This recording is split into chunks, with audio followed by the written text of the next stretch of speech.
While Christophe gets set up, thanks Jane, thanks Seema. Packed a lot into 15 minutes. Let's try. Cool. So next up here, nearly 100 kids researched, wrote, and recorded an audio guide for an exhibition about childhood. Here's how they did it. And so Christophe Buffet is a digital producer and a creative technologist. A French native, he's worked on large audio and multimedia projects with European museums, mainly in London and Paris. Currently, he's based in Brazil, and he's going to share some info about this project that he worked on. Very interesting. So, let's see. You good? Perfect. Okay. Thank you, Jeffrey. So, thank you for being here. So, I'm Christophe, and I'm going to talk about, I work with several museums and institutions in Brazil as a digital producer and creative technologist, and I will show you this project I've done with MASP. Lucas Oliveira from MASP could not be here today, but I will show a little bit of quotes from him to give the feedback from the institution on the project. And hopefully you will find some tips that you can bring back home and try there. So the São Paulo Museum of Art, MASP, is an iconic museum in São Paulo, in Brazil. It's one of the most important museums in Brazil. The current headquarters was designed by the architect Lina Bobardi in 1968. There's been a change of management recently, and Adriano Pedrosa was appointed artistic director, and one of the first projects he did at the museum was to bring back the glass easels that Lina Bobardi designed in '68, and they were forgotten for like 20 years, but it's beautiful, and it's a success. This is a picture I took on a Tuesday, and that's the day when the museum is free, and it's absolutely packed. They get like up to 4,000 visitors. There was an exhibition about childhood coming up soon, and they thought about having children give tours of the exhibition, but they were a bit concerned that they would be exposed and that it would create a link to child labor, and also that perhaps the kids would be copying the educators and giving tours to the adults or the groups. So in the end, they decided to use audio, creating a simple tool, an audio tour. So that's when Lucas and Luisa Proença, the curator who is in charge of public programs and mediation, reached out to me to produce this audio tour with about 2 schools. And it was a small test project. It was a first experiment, our first collaborations. It was a small investment for them, and we had a deadline. So for me, it was good. We have a deadline. I love deadlines in Brazil. And I'm going to tell you a bit about the challenges of the kids tour. I have listened to, and worked on many kids tours when I was working in Europe, in Paris and in London. And it's always the same challenges. You know, who are we going to talk to? How are we going to talk to them? Who is going to write it? There's not that many good kids tours writers, and who is going to read it? It's complicated every time. You have child labor laws, you have actor kids with actor fees, and I even had, you know, in France, the head of interpretation asking me to record with her own kids. So it's difficult to find the good kids to read the script. And also you always want it to be substantial, because is it something you're going to listen to twice? You know, it could be funny on the first time, but then you realize it's completely shallow. So recording vox pops would not be an option in this case. And you know, there's no revelation when you put the microphone in front of a kid in front of the work for the first time. It's not going to say anything more than, it's nice, she's nice. So the challenges for me the first challenge was, how can the kids tell good, deep, interesting stories in their own words? The second challenge was, how can we avoid the kids to sound as if they're reading? We don't want this. And the third challenge was, how can we record these stories efficiently? Because I had a small budget, I didn't have a film crew, and we had to do it by the deadline. And of course, there's always somebody who's going to hate it and complain. So you have to, I saw that you have to deal with it. So this is something I always say, how can we tell stories that make you think instead of stories that tell you what to think? And that's one of my challenges on this project. And also, I thought this was something empowering because if the kids can articulate an opinion about the art, why wouldn't you as an adult? So the process, I'm going to show a very quick 15 seconds making of that was used as a teaser on Facebook. I didn't put any subtitles there because it's 15 seconds and if you read, you're not going to see what they're doing, but she's basically called Rosa and she's 9 years old. Oi, eu sou a Rosa, tenho 9 anos. Este é o audioguia da exposição Histórias da Infância. Nós fizemos várias visitas ao MASP para estudar a coleção, conversamos e fizemos vários trabalhos. Agora, vamos apresentar algumas obras para você. Boa visita! And that's the poster of the exhibition with a Renoir and a photograph from a Brazilian artist called Barbara Wagner. So step by step, on the first visit, the education team introduced the museum and the collection. One of the challenges, one of the goals was to start building a collection of audio that would last longer than the temporary exhibition that was coming up and something that could be used later in the permanent collection. So the team from the museum did a selection of 30 works from the museum collection, mainly. And some of the works were not on display, so on the second visit of one school, they organized a private viewing where they would show some more fragile works and photographs.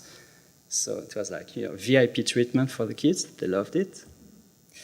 And on the third visit, there was a long drawing exercise to make the kids look at the art and think about what they're drawing. That's Degas. And this is another interesting, more contemporary artwork. And they looked very closely at the art, without touching, of course. They took some notes. Some of them also did some research at home with their parents. And, one of them told me at the recording, yeah, I was up all night reading about Van Gogh with my mom. And on the fourth visit, one school, the pupils, did some presentation of one work they chose in front of their classmates, and that's Lucas in yellow. One of the girls, Rosa, you just saw in the making of, she chose this sculpture of Eshu. It's an orisha from the Afro-Brazilian religion of Candomblé, and she told us in 2 or 3 minutes what her relation with this object was, because she has a special connection with her grandmother, who is a follower of this religion, and she told us, it was nice, I'm not going to play it for you, it's 2 minutes, but it's nice. The other school involved the teachers a lot more. They had the kids write some scripts. They also trained them, helped them practice to project their voice and read the scripts. The music teacher also helped some of the kids compose some music. And this is an example of 3 girls reading one script they wrote with the teachers. A menina da obra parece Alice no País das Maravilhas, pelo cabelo longo e loiro, com laço de fita. Vestido solto e leve, sentada num campo florido, bonita e delicada. Fina é a pincelada, azul, verde e amarelo, tranquilo o lugar, forte e acolhedor.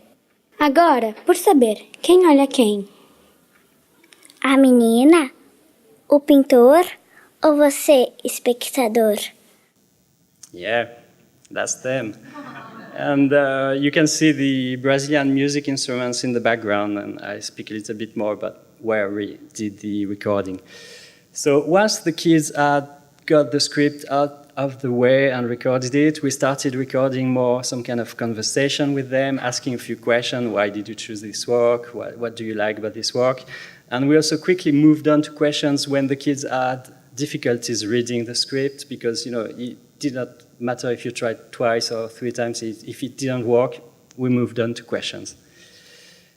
That's an example what Alessandro said about the photograph on the right. So this photograph seems to be taken in Brazil, because Brazil is the second place in the world with most black people after Africa. Okay, Alessandro himself is a young black boy, so that was, he was seeing this. But then he surprised us because he said, well, I remember a proverb, never judge a book by its cover. Perhaps the girls would like to go to the beach too. Perhaps they love to play football, just like my friends Gabriela and Mariana. So never judge a book by its cover. And what a gentleman, he's standing up for the girls, and it's okay for girls to play football. And we're in Brazil, so you have to keep this in mind. It was amazing, I loved him. So other young kids made some connections with the news, looking at this crucifixion, for example. Dora said, today there's a lot of religious persecution. This was like terrorism, but only for Jesus. Kids standing up against intolerance, that's good. From the start, I also wanted to deliver the audio tour and also to experiment with some teasers to broadcast on social networks and experiment with the format.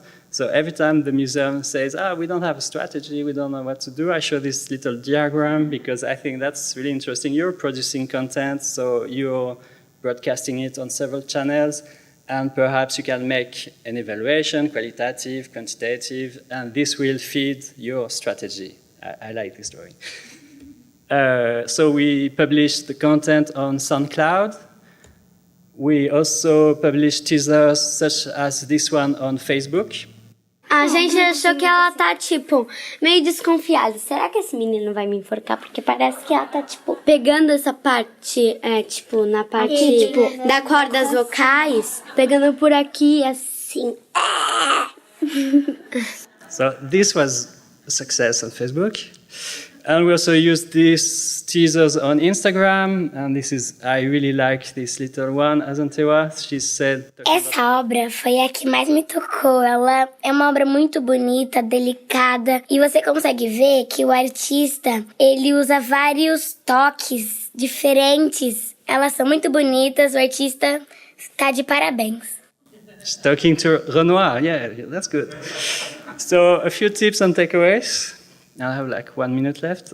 So there's always a trade-off between the sound quality and the efficiency. So we decided to record at their school in a familiar setting, so the kids would be more at ease. There was also a lot of running and yelling in the background because our recording studio was just near the playground, but we had to deal with it, and actually there's so much background noise that you don't notice it anymore. And it was really good to set a routine to avoid recording somebody's name, for example, or it was also good to start with the easy question, what's your name, how old are you, to set some rules and turn limitation into advantages. I didn't have a film crew, I had one microphone, so we set the rule, raise your hand when you want to speak and wait until the microphone is in front of you. And this worked great to avoid, uneditable bits of recordings that you could not use. So everybody stick to the room, more than others, I think. We also took a photograph of each group at the end to give some sense of closure. And, you're done, you can go play, tell your friends it was not that difficult. It also helped to confirm who was talking on the recording, because the groups moved and some kids were sick on the day of the recording and some other joined in sessions. So it was, crazy, like a lot of kids. A good idea is to have the same person do the recording and editing, so you will have stuff you can use. And when editing, it's also very good to set aside all the good little snippets that may be a little too short for the main story, but that you could use and work great on Instagram or Facebook or social media. And my conclusions, did it work? Okay, for the kids, they loved it. They brought their parents to the museum. One school printed the script, made a little book. They loved it. The museum, some of the tracks were a bit too much for the management, like a rap song that did not make it to the public playlist. I liked it, but no. It was also seen as a small project, and the museum found out they had to get everybody involved to make it work, like the communication, signage, and a challenge. And it also opened the idea to create the audio archive and to invite some curators and commentaries from artists to pick some works from the collection and talk about them. And for the visitors, some of the stories connected with their reality, and it did foster conversation for sure. There was a lot of sharing and comments on Facebook. They loved it, they commented, the parents, everybody, but we didn't have the budget or time to run an evaluation. So the little show thing I showed you didn't work. I love recording and improvising with the kids. It turned out, I think that's some kind of social media click, like, share bait. It must be like the second best thing after cat gifs. Yeah, I just can't imagine if cats could speak. And my second biggest surprise was, this is the link for the playlist somewhere in the text. You had to see it. This is the QR code, big like this, at the exit of the exhibition. And my biggest surprise was you had the option to listen on SoundCloud or to borrow one of these very cheap MP3 players. Very cheap, like less than $1 in China on Alibaba, and people were queuing to borrow them. They loved it. They were waiting half an hour, 1 hour to get one set of headphones. Seeing people around was inciting, and these devices are really cheap, but it's a nightmare for accessibility. They played all tracks non-stopping, and they broke, like half of them broke in 3 months, but that's what we could do. So my questions were, does the technology matter after all? Or is it worth investing in a tech that will be obsolete in a few months? Or, even if it's that bright, shiny object that will get a lot of press and make the sponsor feel good? Or shouldn't the museum rather invest in collecting all these stories from the artists when they are still alive, or the visitors of all ages? Are the MuseTech project, well, okay. Yes, I'm not a Luddite, but I always think, you have to be careful, because I always find that we keep reinventing the wheel.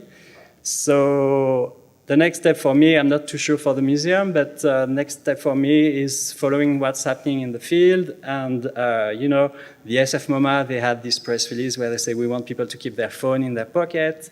The Historic Royal Palaces in London, they made this smartphone inside a wooden case, so you don't see the device anymore. The Barnes is experimenting with wearables and smartwatches. And, keeping in mind what works well at the Cooper Hewitt, so everybody gets the pen, or the O at Mona that I tried, and everybody also gets this audio. And I loved the fact that, conversations were recorded in cafe with a lot of background noise, and you feel like you're sitting with the artist on this tour. And I find still that, whatever you say, audio is a really good way to share stories and emotions. So with the variety of voice, and that's where I'm going to end, I think. Thank you very much. This is Mask at the Olympics.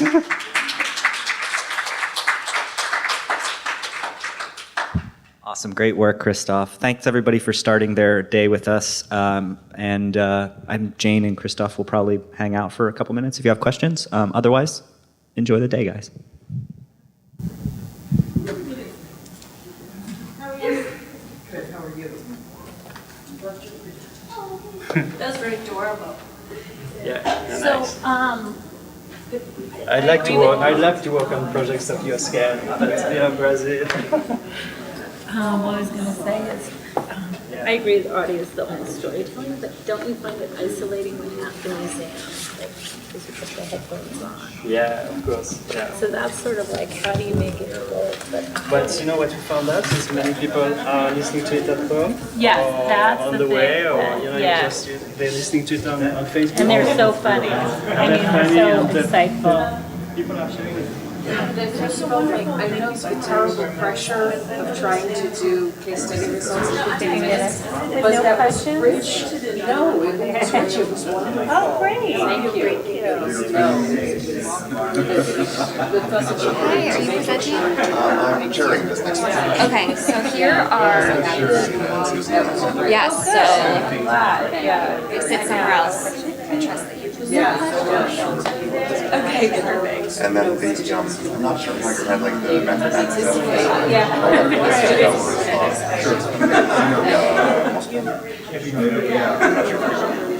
Coming back around and now. Yeah, so yes, I'll be back. Unless, are you sharing multiple?